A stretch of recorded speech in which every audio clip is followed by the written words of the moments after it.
I'm Daniel. I'm Jay-Z. And this is Just My DIY. We've previously shown you the PYD Life Tumbler press and how awesome it is at sublimating drinkware, everything from the straight-sided mugs up through the skinny tumblers. And now we're here to cover some problems we had initially with the 30-ounce tumblers, some ghosting at the far ends.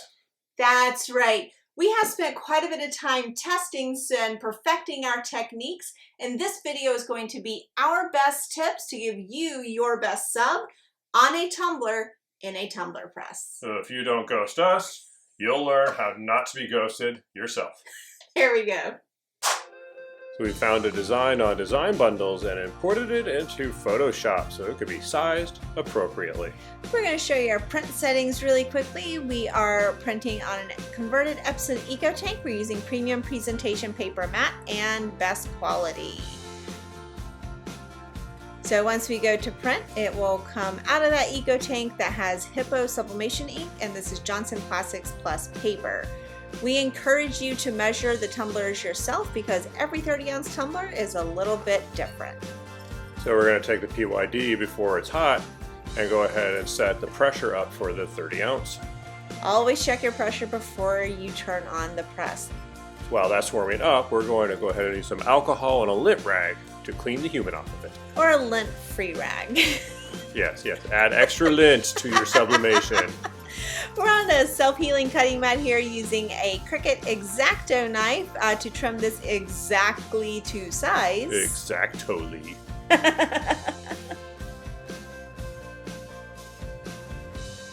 And we gotta squeeze it tight around the tumbler. We want to make sure there's as minimal of a gap as possible. And we're going to use a long piece of heat-resistant tape to seam that gap up. And we're going to leave a little tab at the top to make it easier to pull in the end.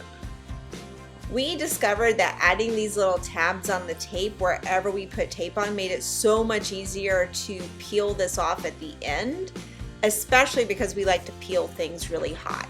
So we taped around the top and the bottom, which was key to not having ghosting, because when we were getting the ghosting, it's because we had not taped at the top and bottom. Now we're going to, of course, insulate it with some butcher paper, so no bleed through will affect our press.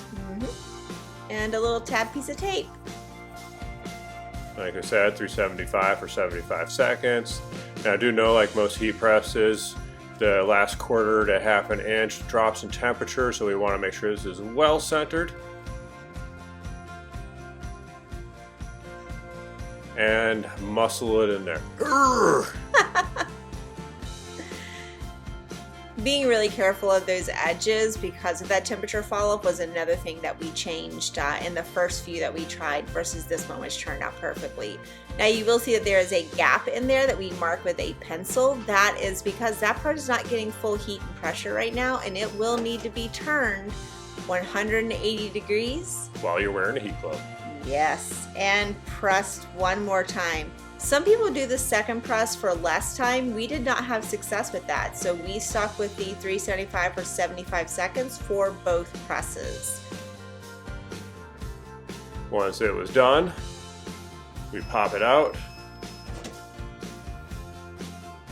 and peel immediately. We like to peel ours hot to make sure that when everything's done, it's done. Exactly. You'll see we're working on a little silicone trivet. We will link that as well as everything else that we use down below. The silicone trivets are great for protecting your surfaces from really hot metal objects. And look at that. The blow-up paper did its job. And now it's sublimated well. No ghostings, crisp lines, bright colors. Glamour roll to come.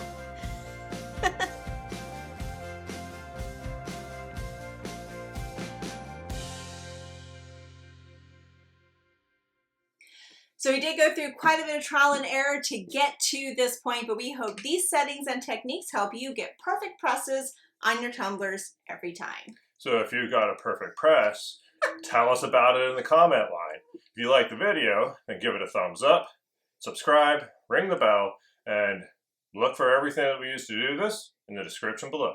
Also in the description are links to all of our social handles. Please connect us across platforms. We love hearing from you. And don't forget to check out our blog at justmydiy.com. Thanks for watching.